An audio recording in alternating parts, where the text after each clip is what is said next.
শরৎচন্দ্র চট্টোপাধ্যায়ের লেখা শেষের পরিচয় উপন্যাসে আজকের পর্ব সংখ্যা ২৪। রাখাল জানে সারদার কি বিপুল আকাঙ্ক্ষা দেবতাকে নিজের হাতে সেবা যত্ন করিবার, তার চেয়ে ভগবানের উপরে নির্ভর করে থাকাটাই তো ভালো মা। সবিতা আর্ত কণ্ঠে বলিলেন, সারদা তুমি বুঝবে না, তুমি নিজে সন্তানের মা হও নিজে। যে মেয়েরা মা হয়নি তারাও ঠিক বুঝতে পারে না। আরো রুক্ষ গলায় বলিল, দেখো রাখাল, এসব বিষয় নিয়ে বিদ্রুপ করো না। নিজে যা পারো না অন্যকে তা করবার জন্য বলতে তোমার লজ্জা করে না? সে কথার জবাব না দিয়া রাখাল বলিল, তোমার সম্বন্ধে তাহলে দেখছি ভুল করিনি।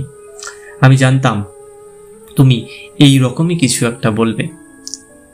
তবু যখন শুনলাম নতুন মা নাকি তোমাকে এ সম্বন্ধে আগেই একটু জানিয়ে রেখেছেন, তখন আশা করেছিলাম হয়তোবা তোমার অমত নাও হতে পারে। তারক দাঁড়াইয়া উঠিয়া বলিল, নতুন মা